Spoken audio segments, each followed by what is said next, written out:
안녕하세요. 미래소설가 미소입니다. 오늘은 수강 신청의 효용 극대화와 여섯거래 방지 대책이라는 주제로 발표를 진행해 보도록 하겠습니다. 네, 그래서 오늘 우리가 살펴볼 것은 합리적인 수강 신청 방법과 강의 매매 대책을 살펴볼 것입니다.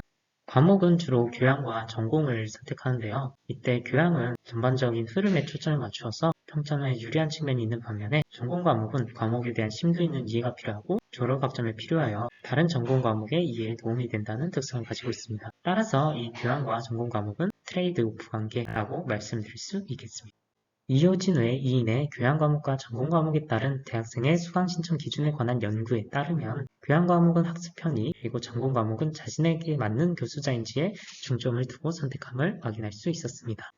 수강 신청은 학점이 한도가 설정되어 있기 때문에 제한학점 안에서 선택해야 합니다. 따라서 이는 예산선과 비슷하다고 볼 수 있고 이를 제한학점선이라고 명명하겠습니다. 제한학점선을 설정할 때는 교양과목과 교양학점을 곱하고 전공과목과 전공학점을 곱한 뒤 이 둘을 서로 더하면 이것이 제한학점이라는 식을 두고 이 공식에 따른 제한학점선을 설정합니다. 따라서 우리는 제한학점선의 안에서 과목 조합을 선택해 수강 신청을 선택할 수 있습니다.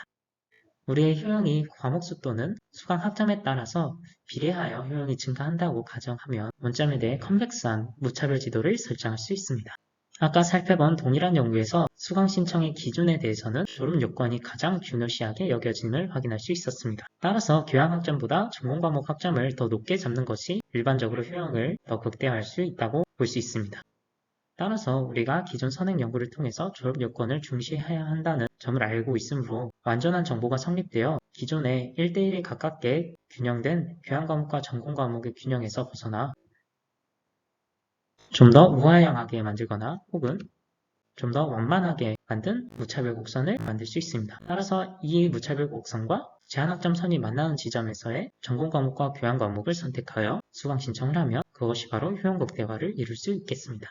수강 신청은 크게 두 가지 문제가 있는데요. 먼저 앞서 살펴본 선택의 문제가 있습니다. 이러한 선택의 문제가 일어나는 것은 수요와 공급이 일치되지 않기 때문이죠. 마찬가지로 두 번째로 강의 매매의 문제가 있는데요. 선택의 문제로 발생한 원인으로서 이는 좀 더 필요한 학생들이 수강 신청을 원활하게 하지 않고 불필요한 비용이 발생하게 된다는 것입니다. 따라서 우리는 강의 매매 문제를 없앨 수 있는 방법을 탐구해 보도록 하겠습니다. 수강 신청 시장은 크게 두 가지로 나눌 수 있습니다. 첫 번째로는 초과 공급 시장, 그리고 두 번째로는 초과 수요 시장입니다. 초과 공급 시장은 말 그대로 개설해놓은 인원보다 수강하려는 학생들이 더 적어서 누구나 들을 수 있는 시장이고, 초과 수요 시장은 들으려는 학생들은 많지만 그에 비해 개설 인원은 적어서 학생들의 경쟁이 과열되는 시장입니다. 또한 이때 초과 공급 시장과 초과 수요 시장이 성립되는 것은 공공재의 성격을 가지고 있기 때문에 가격이 0으로 제한되어 있습니다. 따라서 왼쪽의 초과 공급 시장에서는 가격 하한제가, 오른쪽의 초과 수요 시장에서는 가격 상한제가 자리 잡고 있다는 것을 말씀드리겠습니다. 따라서 이 초과 공급 시장의 수요자들은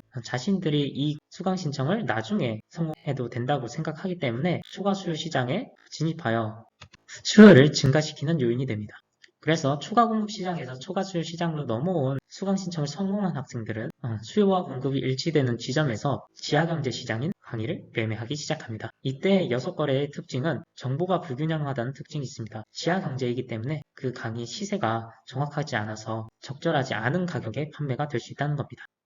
따라서 저는 수강 신청 체계의 변형이 필요하다고 생각합니다. 첫 번째로는 선착순 방식 체계의 변화를 혹은 강의 매매 방지 체계를 구축하자는 것입니다. 이 두 가지 중 한 가지만 이루어져도 강의 매매가 해소될 수 있다고 생각합니다. 연세대학교를 살펴보면 아일리지 선택제와 대기 순번제를 사용하고 있습니다. 두 번째로는 카이스트입니다. 카이스트 역시 남다른 수강 신청 방법을 사용하고 있는데요. 추첨제를 운영하고, 두 번째로는 그 후에 선착순 수강 신청을 도입하는 방법입니다. 세 번째로는 숙명여자대학교가 있습니다. 우선순위제를 부여하여 어떤 학생이 가장 먼저 우선권을 가질 수 있는지 규정을 만들어서 운영을 하고 있습니다.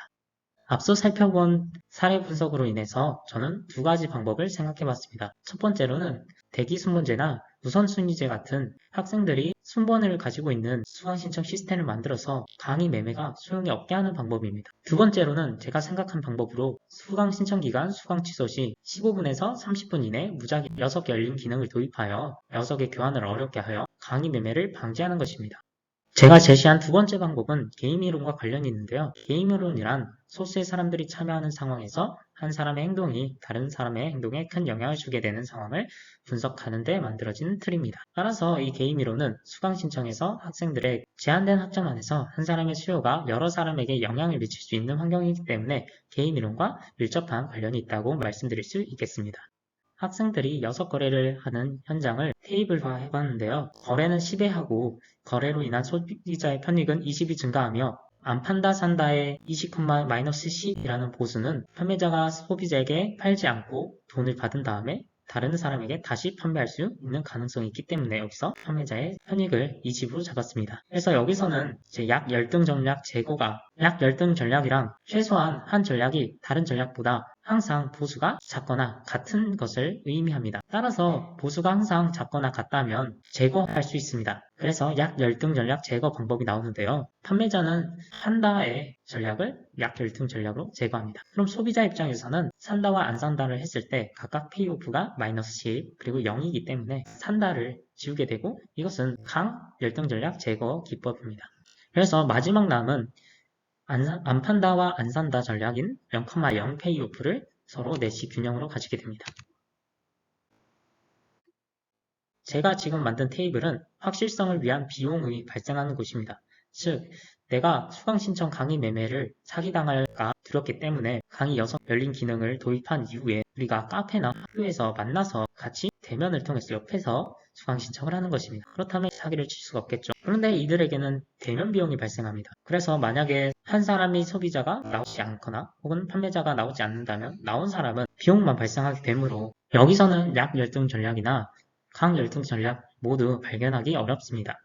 따라서 우리는 내시 이퀄리브리엄의 정의인 모든 게임 참가자가 더 이상 선택을 바꿀 유인이 존재하지 않는 상황을 찾아보겠습니다. 먼저 페이오프가 5,5인 판다, 산다 전략을 보겠습니다. 판매자는 판다를 안 판다로 바꿀 경우 5에서 0으로 페이오프가 바뀌므로 바꿀 유인이 없습니다. 마찬가지로 소비자 역시 산다를 안 산다로 바꾸면 5에서 0으로 페이오프가 감소하기 때문에 역시 판다와 산다 전략이 성립됩니다. 두 번째로 판다와 안 산다 전략을 보면 판매자가 판매를 하지 않음으로 바꾸면 마이너스 5에서 0으로 바뀌기 때문에 페이오프가 증가하여 팔게 됩니다. 마찬가지로 소비자는 안 산다에서 산다로 바꾸면 페이오프가 0에서 5가 되므로 역시 선택을 바꾸게 됩니다. 따라서 이 전략은 내시 이퀄리브리엄이 아닙니다. 이런 식으로 계속해보면 내시 이퀄리브리엄이 두 가지가 나옵니다. 바로 판다 산다 전략과 안 판다 안 산다 전략입니다. 그래서 이 두 가지는 내시 이퀄리브리엄이며 그런데 우리는 여기서 한 번 더 생각을 해볼 수 있겠습니다. 맥스민 전략은 자신의 손실을 최소화하는 것으로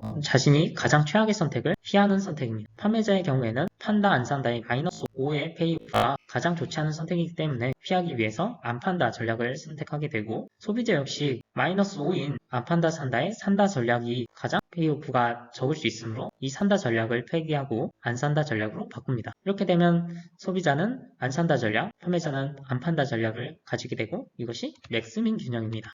무작위 6 열린 기능으로 대면하지 않았을 때는 불확실성 때문에 서로 내시 균형이 팔지 않고 사지 않게 되는 그런 환경이 조성되고 확실성을 위해서 대면을 도입하더라도 내시 균형은 두 가지가 있지만 손실 기피 성향으로 인한 최소 극대화 균형은 서로 팔지 않고 사지 않는 것으로 알 수 있습니다. 따라서 우리는 강의 매매 방지 기대가 크다고 생각해 볼 수 있겠습니다. 참고한 참고 문헌들이고요. 궁금한 사항 있으시면 질문 주시면 답변해 드리겠습니다. 그러면 발표를 들어주셔서 감사합니다.